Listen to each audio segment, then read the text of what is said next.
बंद करते हैं। हेलो।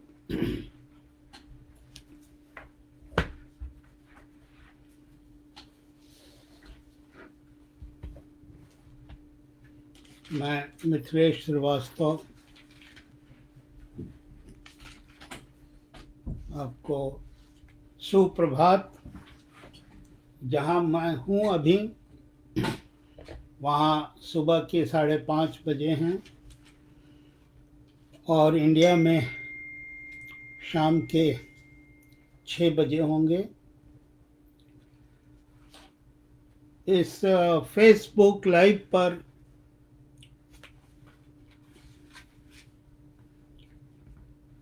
जो मैं बात करने जा रहा हूँ उसके बारे में थोड़ा मैं पहले बता दूं।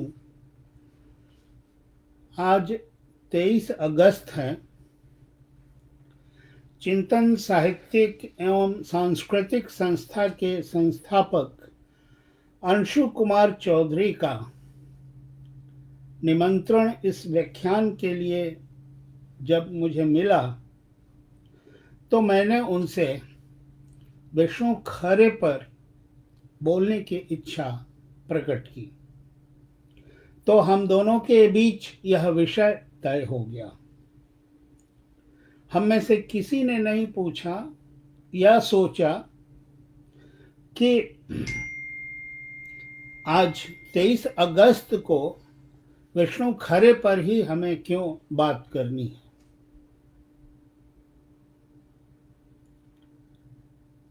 मैं मानता हूं कि किसी लेखक पर बात करने के लिए किसी विशिष्ट दिन की जरूरत नहीं है। हमें तो बिना किसी विशिष्ट दिन के ही अपने लेखकों के बारे में बात करनी चाहिए, करते रहना चाहिए। हालांकि बाद में मुझे ध्यान आया कि सितंबर महीने में 2018 के सितंबर महीने में विष्णु खरे की मृत्यु हुई थी।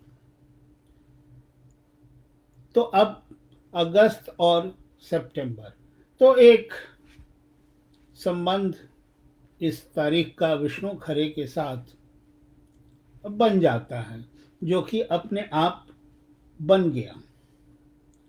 आप लोगों को मालूम होगा विष्णु खरे का जन्म 9 फरवरी 1940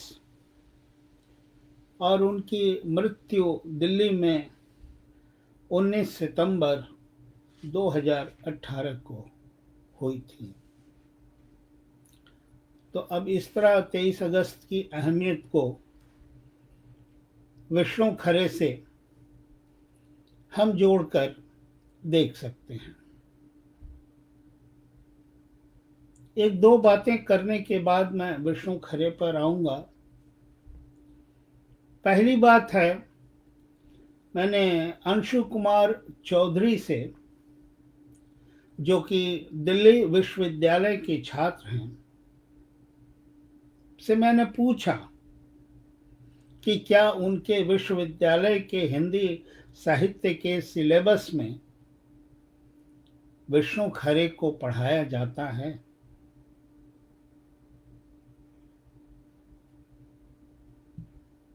सिलेबस में विष्णु खरे नहीं है। अंशु चौधरी का यह जवाब है। आश्चर्य नहीं हुआ, किसी को आश्चर्य नहीं होना चाहिए। विष्णु खरे के हिंदी साहित्य के योगदान को देखते हुए हम आश्चर्यचकित हो सकते हैं कि आखिरकार हिंदुस्तान के एक प्रीमियर विश्वविद्यालय के हिंदी साहित्य के सिलेबस में विष्णु खरे क्यों नहीं है। अब इस प्रश्न का जवाब अपने आप में एक बहुत बड़ा विषय होगा। लेकिन मेरा अनुभव रहा कि विष्णु खरे हर संभव और असंभव समय में एक पूरे मनुष्य की तरह व्यवहार करते रहे, एक साधारण मनुष्य की तरह व्यवहार करते रहे। तो वैसे मनुष्य जो एक बड़ा इंसान हो, बड़ा साहित्यकार हो, बड़ा कवि हो, बड़ा आलोचक हो, उसकी रचनाएं सिलेबस से बाहर कर दी जाती हैं या सिलेबस में डाली नहीं जाती हैं, तो वह भी एक असंभव समय की ही बात है। विष्णु खरे कवि हैं, लेकिन समझौता परक आलोचक नहीं है। तो आप असंभव समय में हैं। आलोचना की वैश्विक समझ और उस समझ से हिंदी कविता देखने की उनकी रवायत शायद ही हिंदी के शीर्ष आलोचकों की पाचन शक्ति को बर्दाश्त हो। मार्क्सवादी आलोचना तो उन्हें बिल्कुल नहीं पसंद करती। तो आज के विद्यार्थियों को विष्णु खरे को, बल्कि यूं कहें कि आज के समाज को विष्णु खरे को पढ़ना चाहिए।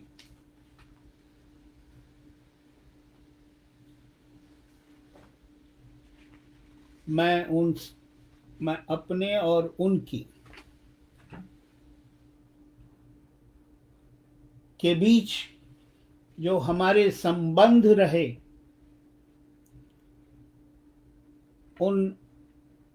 उस संबंध को मैं एक खनखनाती हुई हंसी की तरह याद रखता हूं। तो मैं वहां से बातें शुरू करूंगा और फिर उनकी कविताओं पर आऊंगा। मैं आलोचना और अनुवाद को मैंने इसमें शामिल नहीं किया है। एक खनखनाती हुई हंसी जो हमेशा याद रहेगी। विष्णु खरे का जाना 2018 में हिंदी साहित्य और भारतीय संस्कृति से एक मुखर और धौंसदार स्वर का चले जाना है। उनकी उपस्थिति भारतीय परिवेश में शिद्दत से महसूस की जाती रही। यह उपस्थिति न केवल हिंदी में बल्कि दूसरी भारतीय भाषाओं में भी। लोग उनकी आलोचना से बेवजह आहत होते और असहमत रहते, लेकिन व्यक्तिगत रूप से सराहते भी थे। लोगों ने उनके दो रूप गढ़ लिए थे। एक सार्वजनिक रूप जिससे वे बेहद परेशान रहते, सहमे हुए भी कि पता नहीं विष्णु खरे कहां से धारदार आलोचना लेके आ धमकेंगे। दूसरा रूप जो हिंदी साहित्यकारों की निजी बातों में विश्लेषित होती, जिसमें अक्सर लोग उनकी कविता और आलोचक को स्नेह और आदर से देखते। निजी बातचीत की बहसों का सार विष्णु खरे के कानों तक पहुंच नहीं पाती थी। मैं कई बार सोचता रहा कि जो लोग विष्णु खरे के बारे में निजी बातों में अच्छी अच्छी बातें करते हैं, वे सार्वजनिक रूप से उनके घनघोर दुश्मनागतता की हद तक उनकी आलोचना करते हैं। हिंदी साहित्यकार उनकी आलोचना से खार खाते रहे, लेकिन विष्णु खरे अपनी आलोचना से हमेशा बेपरवाह रहे, बल्कि अपनी खनखनाती आवाज वाली हंसी से उन आलोचनाओं को धुएं में आजीवन उड़ाते चले गए। वे कहते थे, यह हिंदी साहित्य जाहिलों से भरा है। मैं क्या कर सकता हूँ? इनकी मूर्खताएं बर्दाश्त से बाहर हैं। विष्णु खरे ने बेबाकी से लिखा कि हिंदी में जहालत यह हो चुकी है कि आप कितना भी साफ लिख दें, मतिमंद और कुटिल दिमाग वही पढ़ेगा जो वह पढ़ना और विकृत करना चाहता है। विष्णु खरे की आलोचना, चाहे वह कविता या दूसरे साहित्यिक विधा की हो, चाहे फिल्म की हो या किसी भी कला की, वे आपके असहमत होने की फिक्र नहीं करते और अनेक अवसरों पर उनकी आलोचना वाजिब भी लगती है। अपनी आलोचना से वे हिंदी समाज की कुंद चेतना को क्रियाशील करने का प्रयत्न करते रहे। कवि, आलोचक, अनुवादक, पत्रकार, संपादक और फिल्म कला मर्मज्ञ विष्णु खरे के पास एक बड़ी समर्थ भाषा भी थी, जिसमें लोक से लेकर संस्कृत, अरबी, उर्दू, फारसी, अंग्रेजी, जर्मन सहित कई भाषाओं की अंतर्दीप्ति है।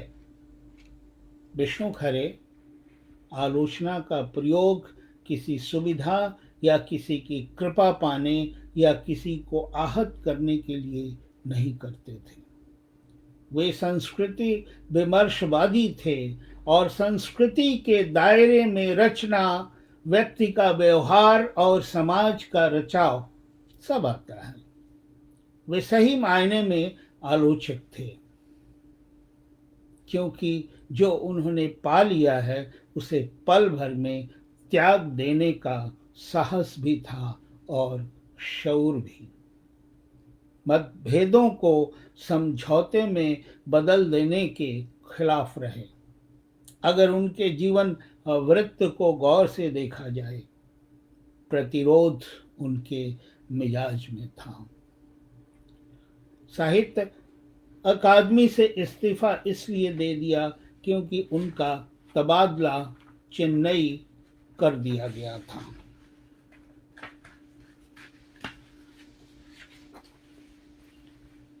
इस तबादले के खिलाफ वे उच्चतम अदालत तक गए। खैर, 1993 में नवभारत टाइम्स से इस्तीफा दिया क्योंकि प्रधान संपादक की नीतियां सांप्रदायिकता समर्थक थी। भाषा और गतिरोध और निषेध की ताकत उनकी कविता में दिखाई पड़ती है। विष्णु खरे से मेरा व्यक्तिगत संबंध बहुत आत्मीय और सरल रहा। उसमें कोई जटिलता नहीं थी।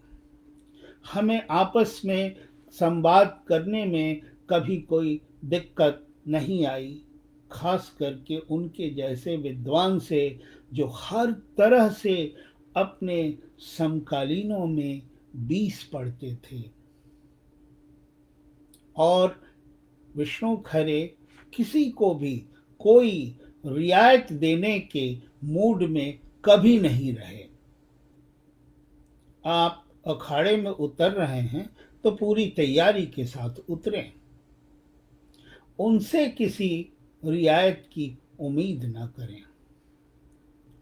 उनसे पहली मुलाकात ठीक ठीक याद नहीं आता, लेकिन इतना याद आता है जब मेरी मुलाकात उनसे हुई तब वे साहित्य अकादमी से त्याग पत्र देख चुके थे।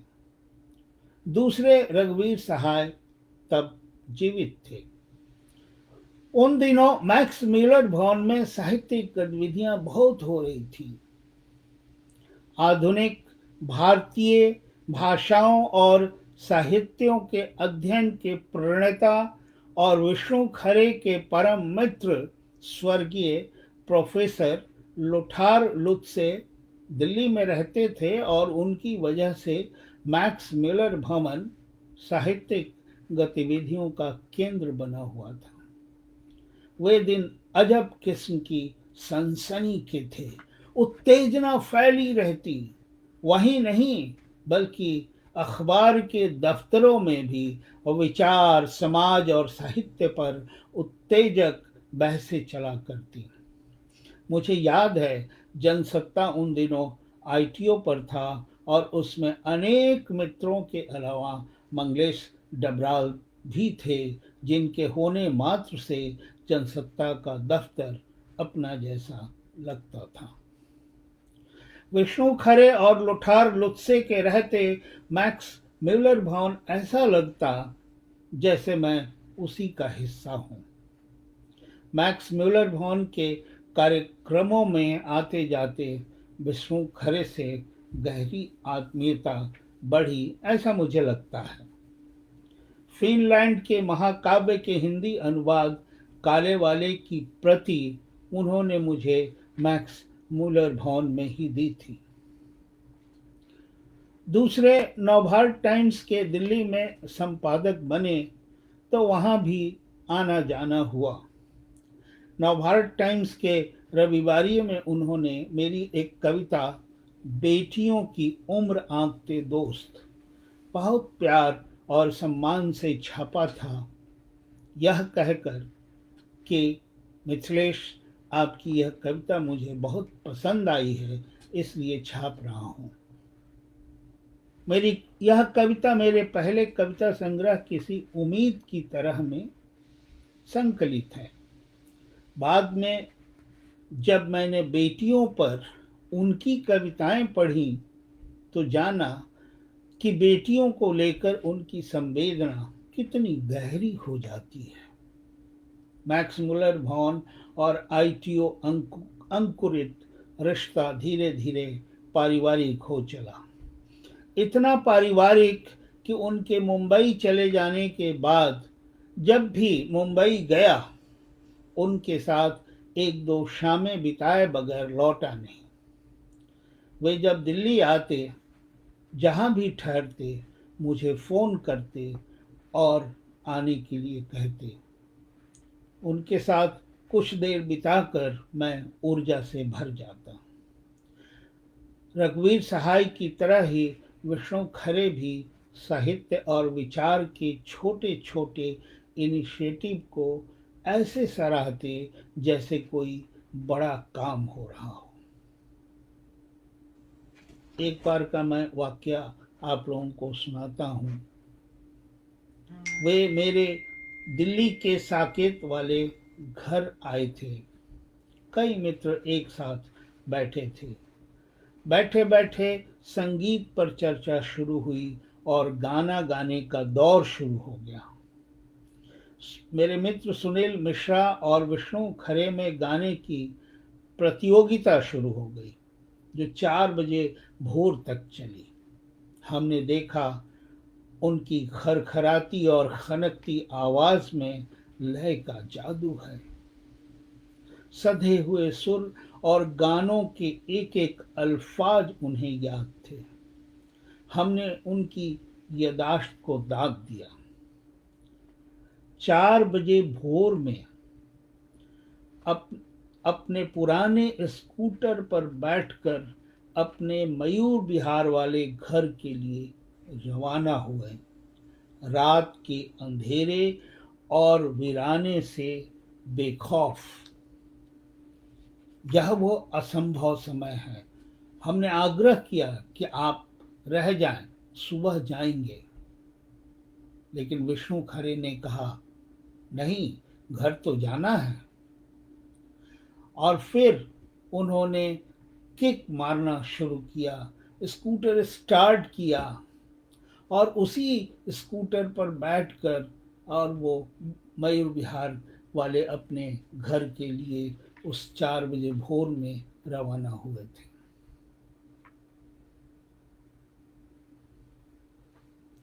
उनकी सहजता मुझे लुभाती थी।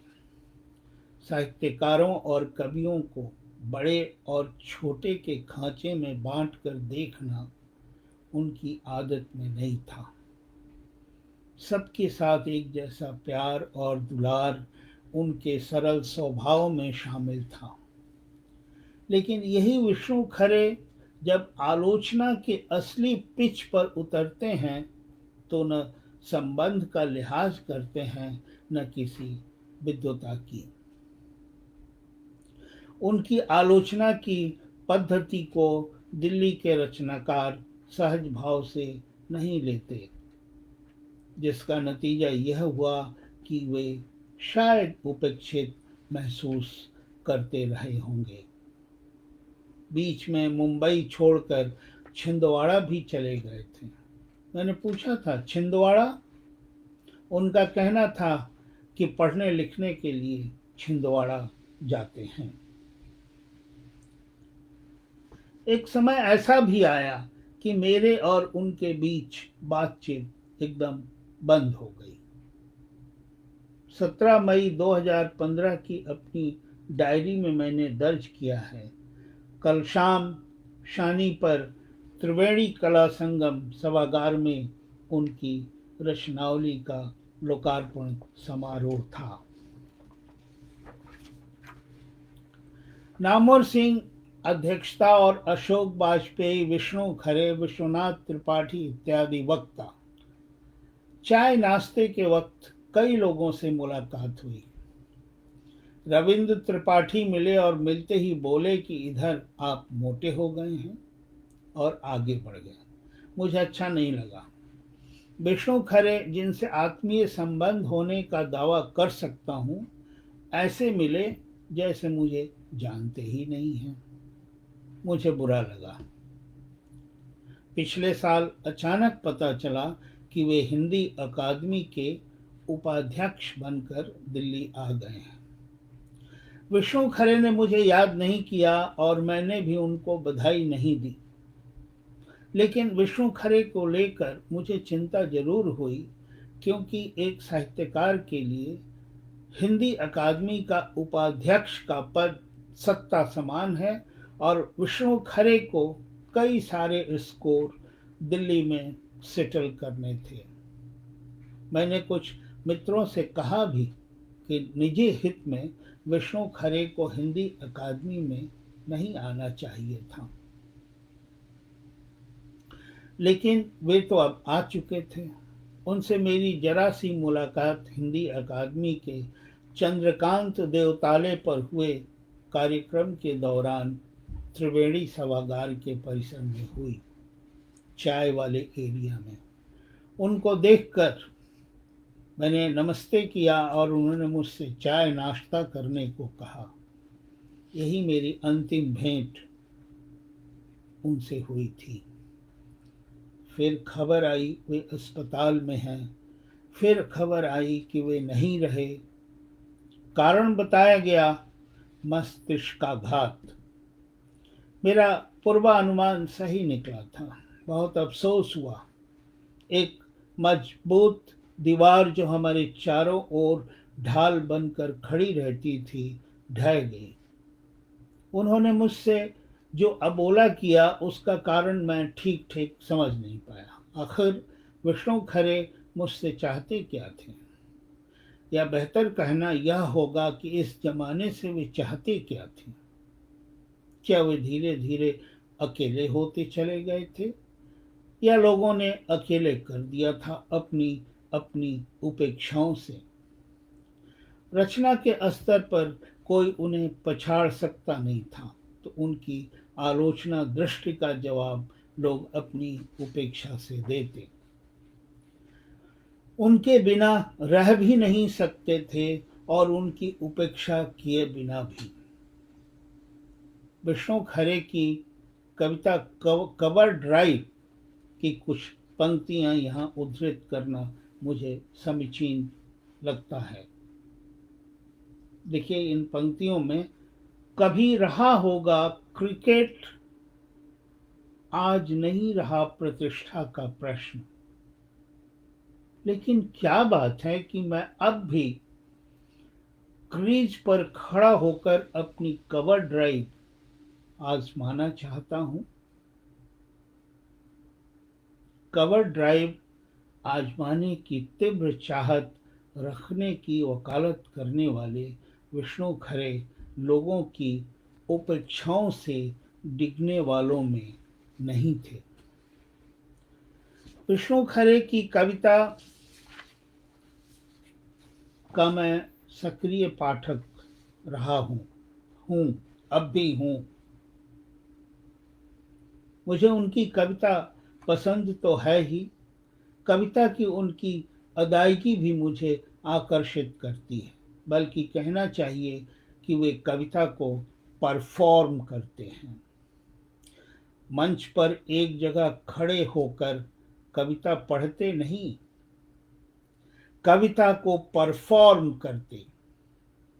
मुझे याद है कि जब उनको रघुवीर सहाय स्मृति सम्मान दिया गया, उस सम्मान समारोह में वे क्रिकेट का बल्ला लेकर आए थे और अपनी कविता कवर ड्राइव के पाठ के दौरान क्रिकेट के बल्ले को घुमाकर बताया था कि कवर ड्राइव मारा कैसे जाता है।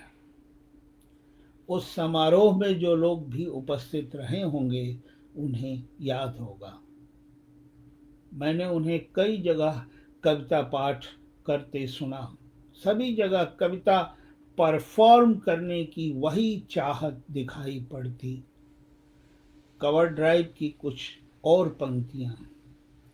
क्या रखा है सिद्ध करने में कि जब भी उतरोगे ठीक ठाक।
हेलो। हाँ बेटा आइए जरा। सॉरी, ये तो बंद कर दिया, बंद हो गया। कह रहा है सॉरी। नहीं आप लाइव हैं अभी भी। हाँ, अब लाइव है लेकिन फोटो तो नहीं जा रहा है ना।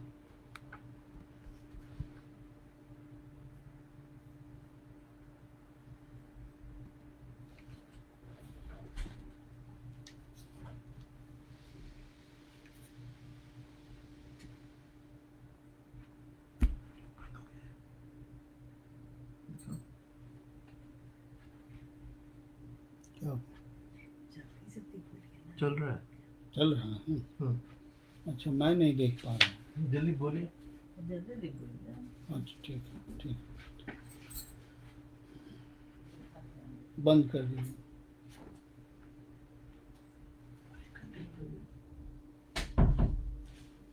सॉरी, बीच में स्ट्रीमिंग का प्रॉब्लम आया। मैं बता रहा था कि मैं विष्णु खरे की कविता का सक्रिय पाठक रहा हूँ। मुझे उनकी कविता पसंद तो है ही, उनका कविता को परफॉर्म करना भी मुझे बहुत अच्छा लगता था।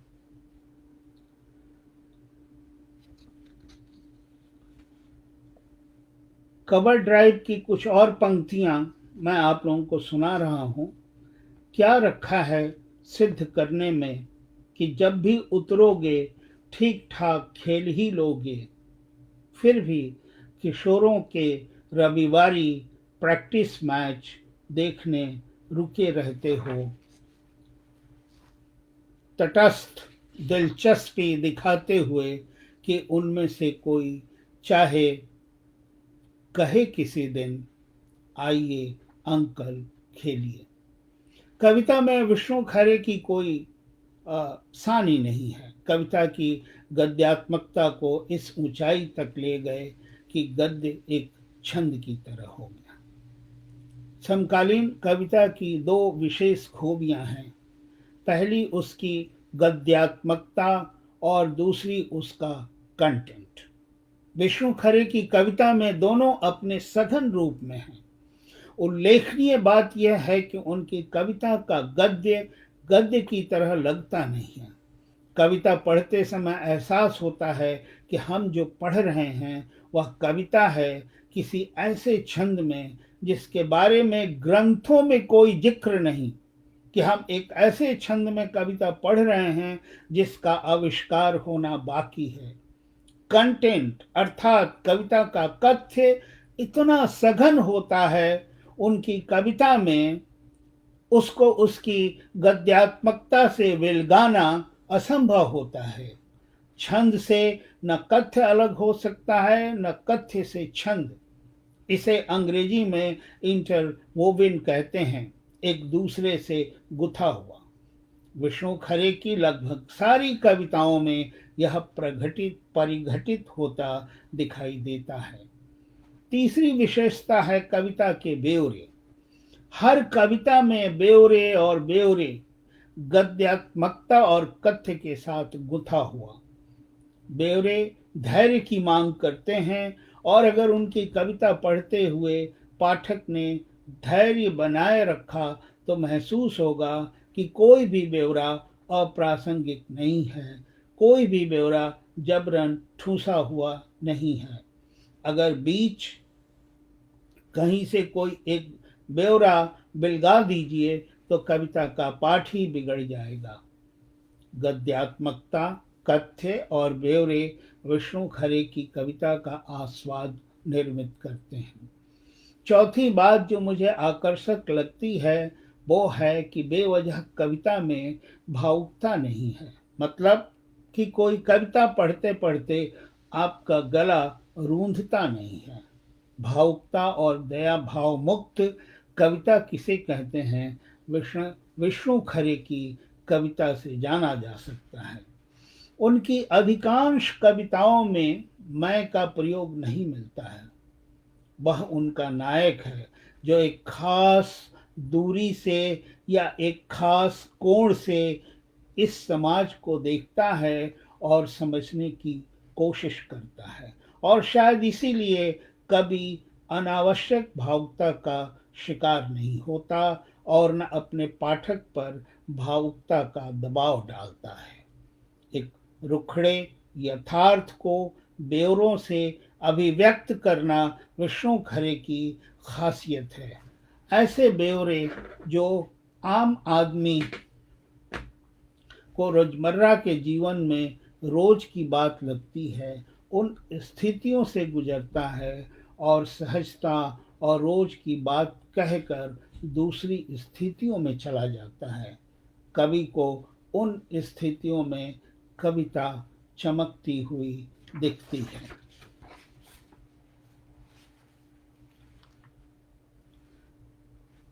विष्णु खरे की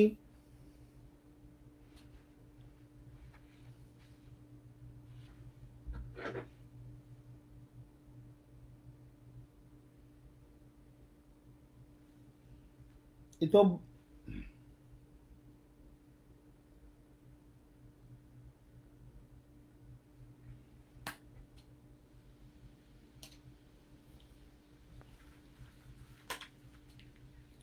लेकिन ये तो बंद हो गया यहाँ।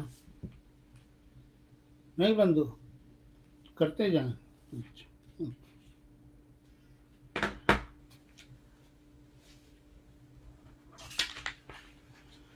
विष्णु खरे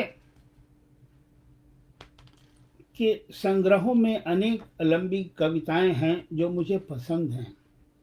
उनका कविता संग्रह सबकी आवाज के पर्दे में जो सबसे अधिक प्रिय कविताएं हैं वे हैं बंगले, लड़कियों के बाप, घर, जो मार खा रोई नहीं, बेटी, सर पर मैला ढोने की अमानवीय प्रथा, cover drive, single wicket drive, जो टेम्पो में घर बदलते हैं। उनके काल और अवधि के दरमियान कविता संग्रह में से गुंग महल कविता बार बार पढ़ने का मन होता है। कविता में विष्णु खरे की कोई तुलना नहीं है। मनुष्यता के प्रति उनकी अथाह संवेदना और कथ्य का अनेक एंगल से ट्रीटमेंट समकालीन कविता की महान उपलब्धि है। उनकी किसी भी कविता को हम पढ़ने बैठते हैं, उसके कथ्य और उस कथ्य को कविता में बरतने की उनकी विशिष्ट शैली से चमत्कृत हुए बिना नहीं रह पाते। कथ्य को कविता में बरतने की उनकी विशिष्ट शैली से चमत्कृत हुए बिना नहीं रह पाते। कविता की गद्यात्मकता को इस ऊंचाई तक ले गए हैं कि गद्य एक छंद की तरह हो गया है। समकालीन कविता की दो विशेष खूबियां हैं जो मैं पहले बता चुका हूं, जो कि उनकी कविता में दिखाई देती है।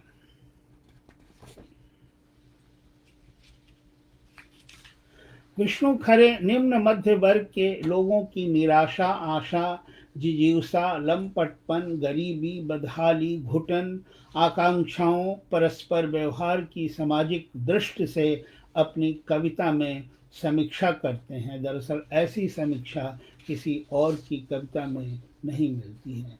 निम्न मध्य वर्ग या निम्न मध्य वर्ग की पुरुषवादी मानसिकता बेहद अश्लील और कामुक है, खासकर इन्हीं वर्ग की स्त्रियों को लेकर। ऐसे समाजों में जहाँ भी स्त्रियां दिखाई देती हैं, पुरुष की लोलुपता टपकने लगती है। बहू बेटियों को इज्जत भरी निगाह से देखने का चलन उनके यहाँ गायब है। पुरुषवादी सोच का सबसे दुष्प्रभाव निम्न मध्य वर्ग के पुरुषों पर पड़ा है, जिनमें जरा भी सामाजिक नैतिकता का बोध नहीं है। जो है वह निर्लज्जता उनके व्यवहार में है। विष्णु खरे ब्यौरे देकर आपको सोचने पर मजबूर कर देते हैं। उनके संग्रह सबकी आवाज के पर्दे में की कविता लड़कियों के बाप को हम देख सकते हैं। जवान बेटी का बाप निम्न मध्य वर्गीय भारतीय समाज में कितना लाचार होता है। ऐसा एक बाप बेटी को पढ़ाने, लिखाने, खिलाने, पिलाने, ब्याह करने की चिंताओं में घिरा रहता ही है। सबसे बड़ी चिंता बेटी को पुरुषवादी अश्लील सोच से रक्षा करने की भी होती है। लड़कियों के बाप कविता में एक पिता अपनी बेटी को क्लर्क की नौकरी के लिए टेस्ट दिलवाने के लिए परीक्षा केंद्र पर ले जाता है। यह पिता क्या क्या सोचता है पूरी कविता में है। विष्णु खरे इस कविता के 3 स्थलों पर पुरुषवादी सोच की ओर हमारा ध्यान खींचते हैं। पहली जगह है जहाँ एक पिता मुलाजिमों के साथ चाय नाश्ते के बहाने उनसे जान पहचान की कोशिश करता है। कविता की पंक्तियां हैं, मुमकिन है कि वे चाय पीने जाते हुए मुलाजिमों के साथ हो ले, पैसे चुकाने का मौका ढूंढते हुए अपनी बच्ची के लिए चाय और कोई खाने की चीज की तलाश के बहाने उनके आधे अश्लील इशारों, सुझाव और मजाकों को सुना अनसुना करते हुए नासमझ दोस्ताने में हंसते हुए।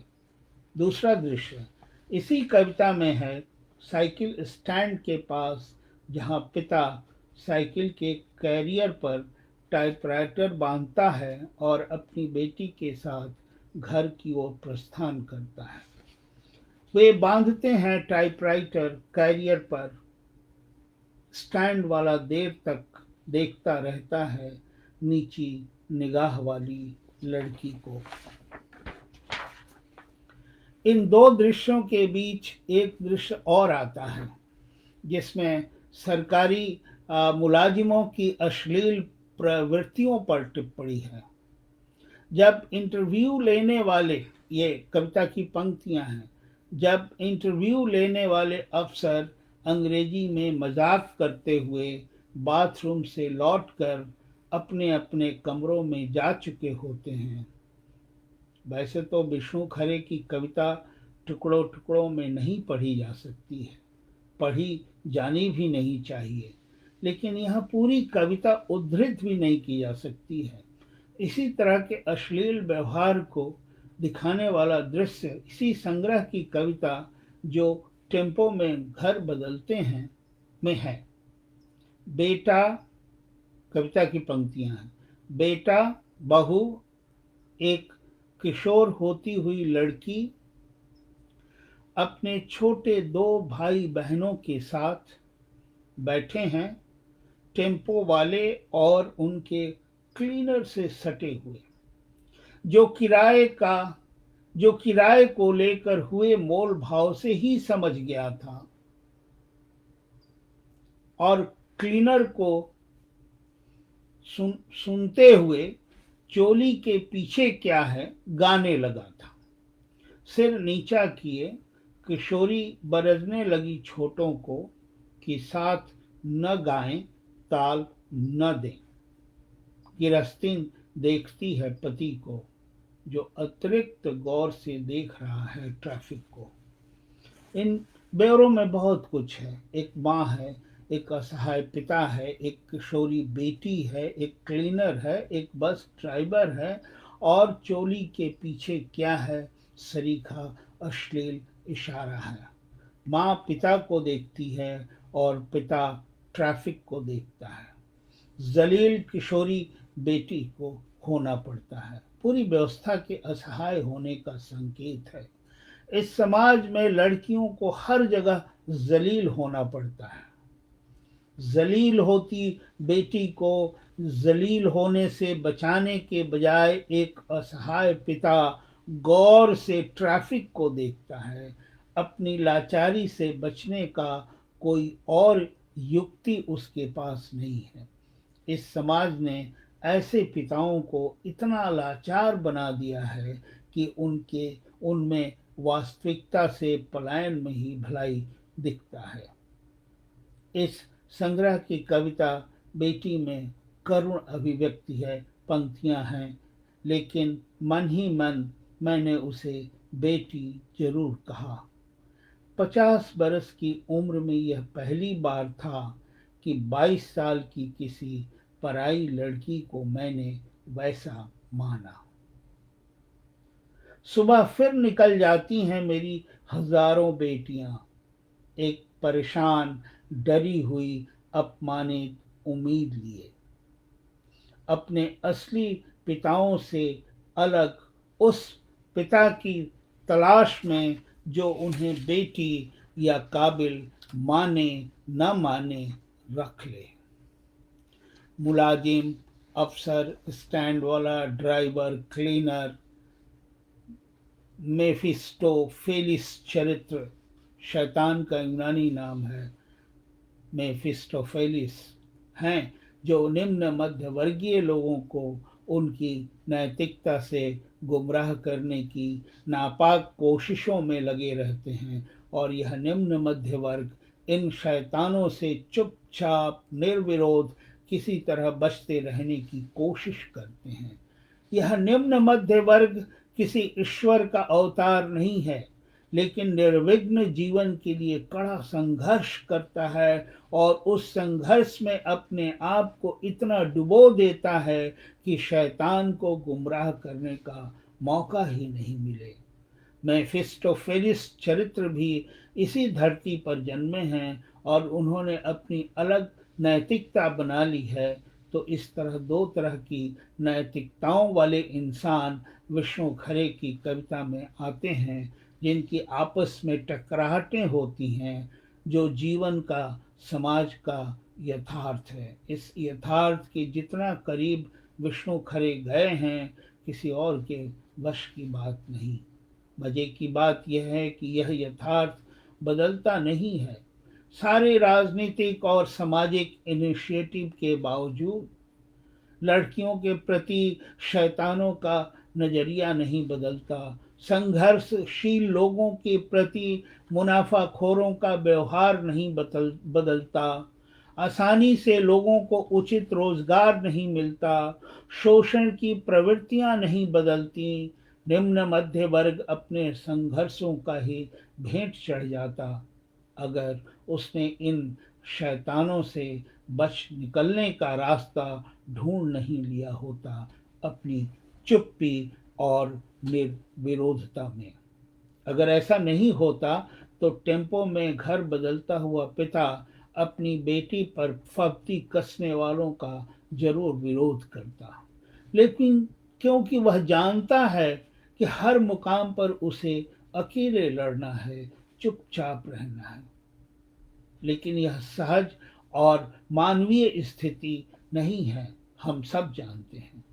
विष्णु खरे इन वास्तविकताओं की तरफ हमें शिद्दत से ले जाते हैं और फिर हमें छोड़ देते हैं। बंगले कविता के निम्न मध्य वर्ग के जीवन में नाना प्रकार की आवाजें हैं। इन आवाजों की वजह से ही जीवन की हलचलों का पता चलता है। ये आवाजें कहाँ कहाँ हैं? अखबार वाले को अखबार फेंकने और किसी को उसे उठाने में, दूध वाला दूध देने आता है और पतले दूध के लिए झिड़की खाता है। महरी का बीबी जी से बहस करना, रद्दी वाले की हाँक, पानी और बिजली का मीटर पढ़ने वाले का आना, मलेरिया, राशन कार्ड या वोटर लिस्ट की पूछताछ करने वाले इत्यादि, इन सब की आवाजें हैं। और जहाँ निम्न मध्य वर्ग रहता है वहाँ ये आवाजें हैं, और जहाँ ये आवाजें नहीं हैं, पता नहीं वहाँ कौन रहता है, कब आता है और कब जाता है। इसी कविता में आगे एक अलग तरह का निम्न मध्य वर्ग है, जो बिहार, मेवाड़, छत्तीसगढ़ कहीं से भी आकर दिल्ली के किसी बिल्डर या कॉन्ट्रैक्टर के यहाँ मजदूरी का काम करता है, और जिनके पास घर तो क्या अपना संडास तक नहीं है, जो दिन भर सम्राट होटल के फर्शों को चमकाने के बाद झाड़ियों में निबटने के लिए जाते हैं। इसी कविता में साप्ताहिक बाजार का भी जिक्र आता है, जो कि इस निम्न मध्य वर्ग के लिए वरदान से लिखा है। विष्णु खरे इस निम्न मध्य वर्ग के टूटते सपनों के आगे पस्त नहीं हो जाते, बल्कि क्रीज में खड़े होकर